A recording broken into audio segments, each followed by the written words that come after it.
Morning guys, today is 3rd of May। और हम लोग हैं देवप्रयाग में। यहाँ पे मंदाकिनी और भागीरथी के कॉन्फ्लुएंस से होते हुए हम लोग गंगा को लेकर मंदाकिनी की अलकनंदा और भागीरथी कंफ्यूजन हो जाता है बार बार। इतनी सारी नदियां हैं और सब गंगा की ही पर्यायवाची हैं, तो लगता है कि यार और बचपन में हम लोग यही रटे हुए हैं, भागीरथी, अलकनंदा, मंदाकिनी, गंगा। तो यहाँ पे अलकनंदा एंड भागीरथी। यस, तो हम लोग नहा लिए, पैकिंग वगैरह सब हमारा कंप्लीट हो गया है।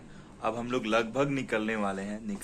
Let's go to Rishikesh. Rishikesh थोड़ा प्लेन में है तो वहाँ पे थोड़ी गर्मी ज्यादा होगी। हाँ, ऑफ कोर्स मई का महीना है तो एक्सपेक्टेशन तो है गर्मी का। तो हम लोग हर्षिल वैली को भी फील किए और ऋषिकेश को भी फील करने जा रहे हैं। फिर उसके बाद देहरादून और then tomorrow we have the train.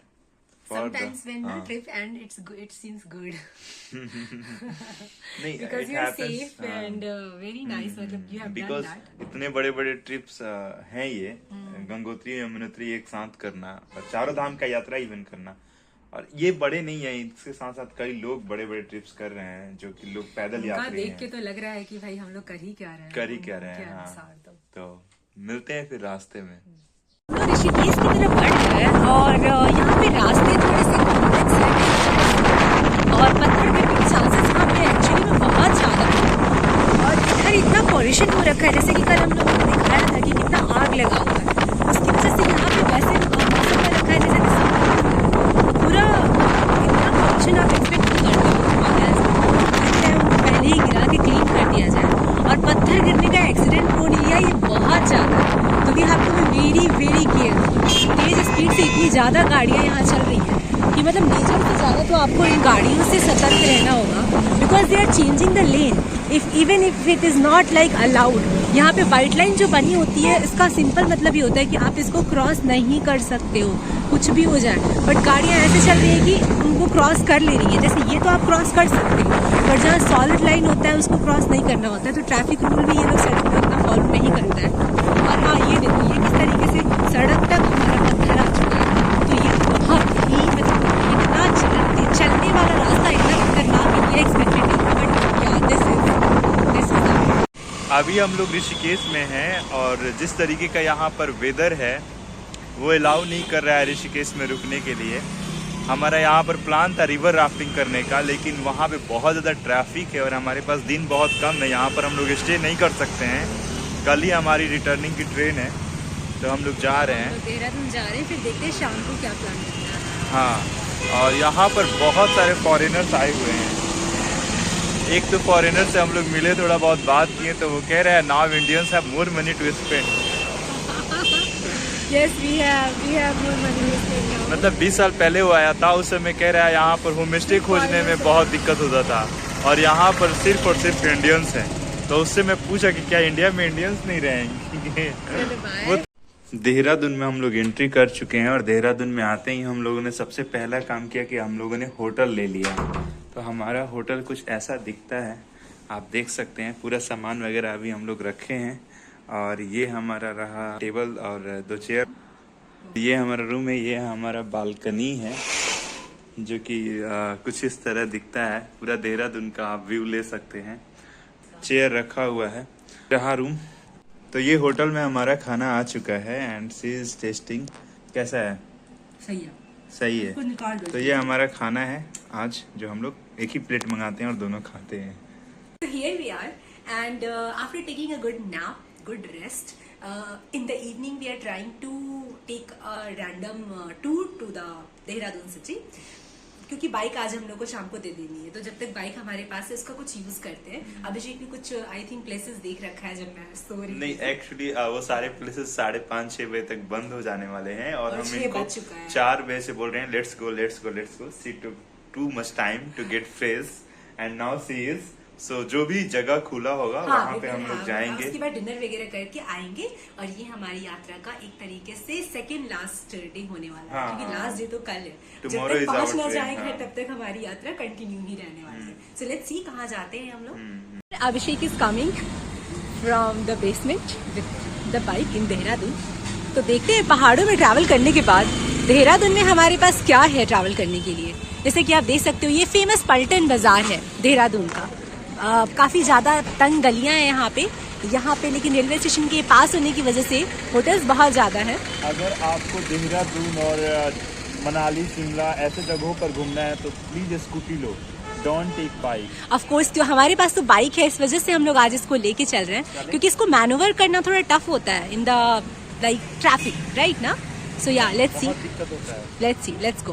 तो देहरादून के एक बहुत स्पेशल प्लेस पे जिसको तपोवन कहा जाता है, आप देख सकते हैं पीछे बड़ा सा दयानंद सरस्वती का पोस्टर बना है जिसपे लिखा है कि वेदों का पढ़ना और सुनना सब आर्यों का परम धर्म होता है। लेकिन अभी यहाँ पे मुझे कोई दिख नहीं रहा। बहुत सुंदर प्लेस है, कोई नहीं भी दिखे तो हम लोग इस प्लेस की वाइब्रेंसी को फील करके लौट जाएंगे। तो लेट्स सी कि क्या होता है। बहुत बड़ा सा प्लेस है, सत्संग भवन है, योग भवन है। मोस्ट प्रोबेबली डे के टाइम पे यहाँ पे चीज़ें होती होंगी, तो फिर देखते हैं हम किसी से अगर मिल पाए तो बातचीत करते हैं। तपोवन के आश्रम में आने पे हम लोगों को एक बहुत ही मतलब प्रसिद्ध आचार्य मिले हैं जिन्होंने हम लोगों को थोड़ा सा वेद के बारे में बताया। उन्होंने हमें पुस्तक भी दी है, सत्य सनातन वैदिक ज्ञान। अब जो बातें हमने घंटों की है वो तो मैं पूरा एक्सप्लेन नहीं कर सकती, लेकिन ये है कि अब हम लोग की जिज्ञासा जो वेद के प्रति थी वो बहुत ज़्यादा बढ़ गई है। अब लग रहा है कि शायद इस रास्ते पे भी, क्योंकि इतने जहाँ मतलब जैसे ओल्ड एज आता है लोग और सांसारिक होने लगते हैं, लेकिन इनका ये है कि ठीक है मतलब आई कैन लिव हियर, और जैसा कि ये तपोवन है तो मैं यहाँ तपस्या कर सकता हूँ। तो अगर ये चीज़ हम लोग के अंदर अभी से सीड डालेंगे तो शायद तब जाके हम लोग उस एज में ये चीज़ अचीव कर पाए कि संन्यास एक्चुअली में क्या होता है। तो अगर संन्यास की तरफ बढ़ना, और संन्यास में ही परम सुख है, समाधि में ही है, तो उसका सीड आपको ऐसे ही लोगों से मिलके होगा। Thank you so much. आपकी जिज्ञासा को देख करके और आपसे मिल करके बहुत प्रसन्नता हुई, और ऐसा जिज्ञासा का भाव जिन के मन के अंदर होता है तो वो ही आगे कुछ अपनी योग्यता को बढ़ा सकते हैं, कुछ अपने संकल्पों को साकार कर सकते हैं। तो बहुत अच्छा लगा, और आशा है कि जब कभी आपको समय मिलेगा तो आप यहाँ तपोवन आश्रम में आ सकते हैं, और अपनी जो भी जिज्ञासा है उसको आप उसकी पूर्ति आपको यहाँ हो सकती है। Thank you so much. तो यही वो जगह है जहाँ से हमने अपनी यात्रा शुरू की थी, क्योंकि बाइक हमें यहाँ से मिली थी। ये बाइक हमारे पास 10 दिनों तक रही, हमने इसे पूरा ट्रैवल किया और अभी हम इसको अब रिटर्न करने वाले हैं। और ये रही हमारी बाइक। ये अपना चेक कर रहे हैं कि बाइक कहीं गिरी, कहीं टूटी फूटी तो नहीं है।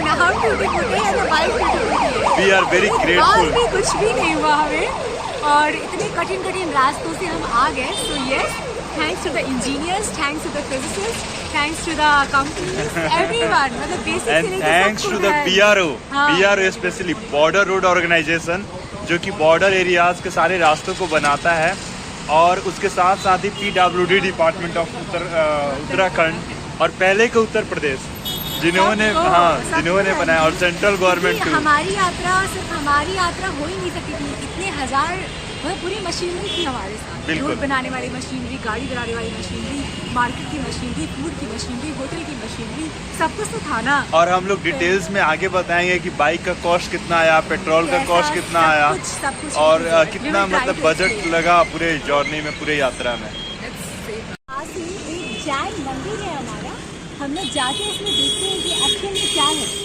यहाँ पे मैंने सुना बहुत सात्विक खाना मिलता है, अगर वो मिल सके तो अफकोर्स पैसे देने पड़ते हैं उसको आपको, बट बिना लहसुन प्याज की, और that is very nice because I have tested it in some different cities.